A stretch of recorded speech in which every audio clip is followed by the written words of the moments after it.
Welcome back to the Football Terrace. Hit the like button, subscribe, turn on the bell notification. And if you've not joined our group chat yet, YouTube's terrible for notifications. You very rarely see that our videos have gone out. So many of you feed that back into us. So we've started the group chat. You can see it there on the screen, that QR code, or our link in our description below on Telegram. That's where we post all of our videos so you don't miss anything that we put out. Some big transfer updates for you today, and a couple which I'm calling out because I don't think they're going to happen. And I want to start with Chelsea. I'm going to start with Fabrizio Romano, whose story leads our title, whose story is the lead of our thumbnail as well. Chelsea are closing in on Filip Jørgensen deal. As agreement with Villarreal is in the final stages, Chelsea have improved their proposal on their €20 million bid, and they are discussing a deal and the structure with Villarreal. Personal terms already agreed, so a new goalkeeper is almost certain now at Chelsea Football Club. A lot of reports yesterday suggested that this deal was going to end up being around £20 million. Some Chelsea fans, in the group chat on the Football Terrace just yesterday, and Don, for instance, saying doesn't think he's a world-class, amazing goalkeeper, but certainly thinks he's better than some Chelsea fans have suggested, that he's not a Kepa 2.0. He thinks a lot of Chelsea fans online are doing a bit too much. They're being a little bit too negative about this signing. I really want to ascertain your opinion on this.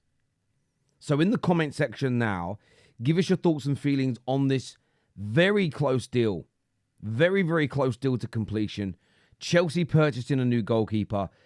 There's a fair amount of condemnation. There's a fair amount of criticism. There's a fair amount of Chelsea fans saying this is horrendous business. But I want to get your thoughts. I want to get your feelings and opinions on this one.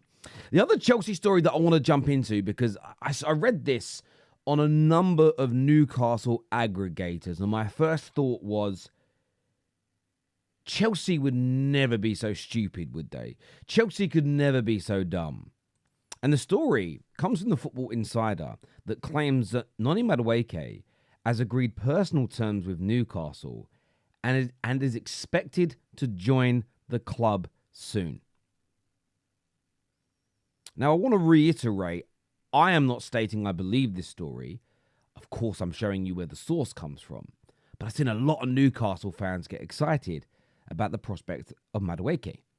Now, Madueke is in my opinion, a big improvement on Almiron, who I think had a really good 3 to 4 month period at the beginning of last season, 2 seasons ago, but overall is nowhere near the level of quality and consistency needed for Newcastle to improve. And I think Madueke, I still think he's raw. I still think there's a lot of development that is needed, but he's certainly, I still don't know if he's the end, like the pièce de résistance, the creme de la creme that Newcastle need, but for where they are in terms of their club's development, I think he's an improvement.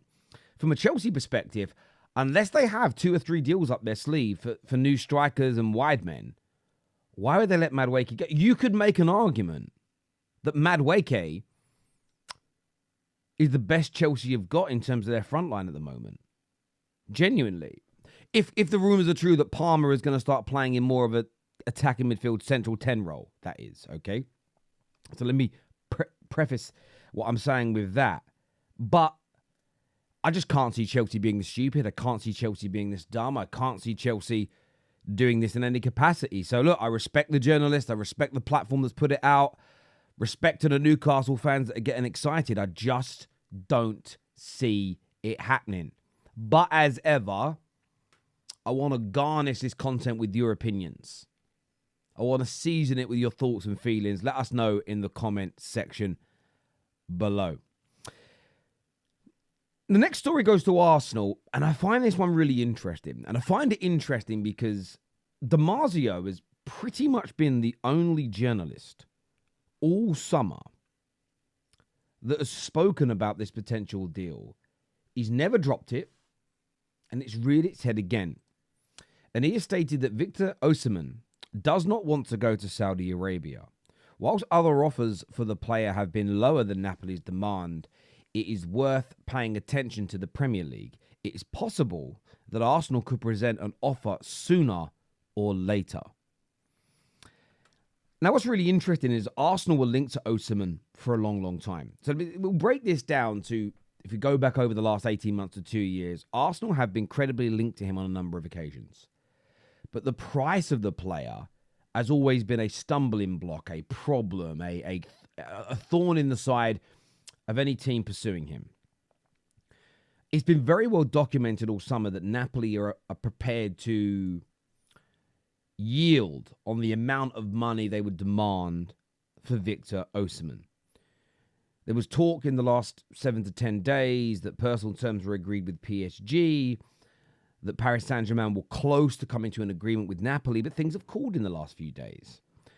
And what I find very intriguing is this could very much be a ploy from Damasio to, from PSG or Napoli to throw this out as a, get the deal done with us quickly, as you might pay less. You might get less from a Premier League club than PSG are willing to offer.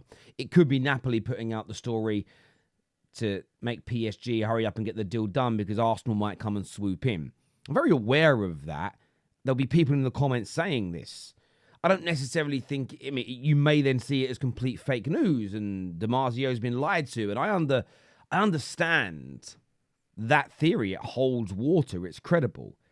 But at the same time, Damasio has consistently spoke about Arsenal coming in for him later in the summer, ever before the conversations with PSG took place. So what I'm not going to do is disregard it 100% as impossible, won't happen, it's a lie.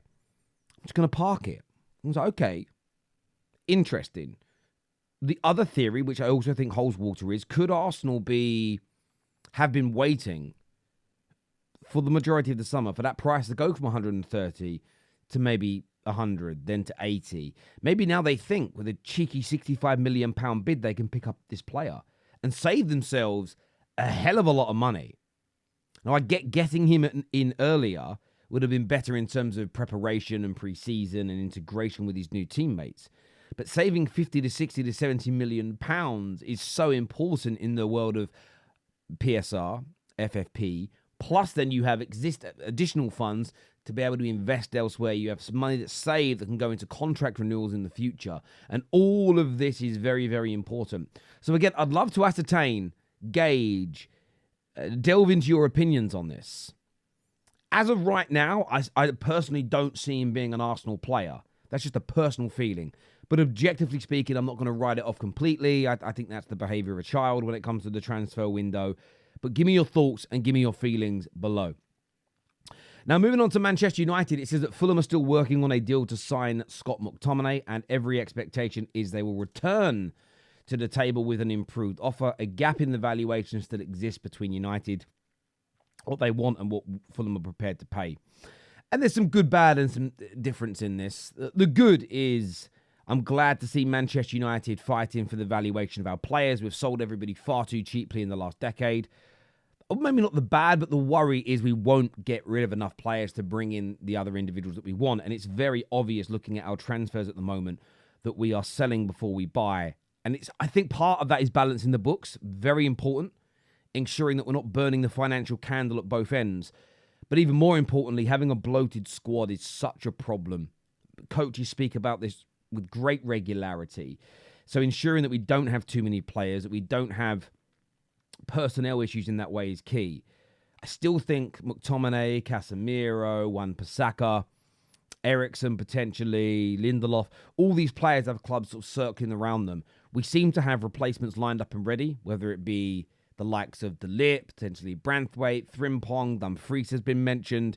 In the midfield, we know Zubimendi, Ugarte, all these names, Fofana are there. I think United have done the groundwork on those deals and are willing to execute.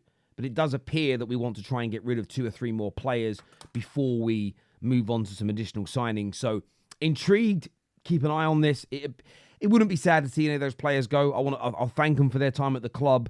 But it is a new era. It is time to move on. And so many of the players linked with moves away, whether it be their lack of technical ability, their A's, their inconsistencies. I think all the names on the exit list, they're correctly there in my opinion. So hopefully these deals can get done very, very soon. As ever, my people, I want to thank you all for tuning in. It's humbling every single day that you do. Until next time, take care, goodbye, God bless, and we'll see you soon. Peace.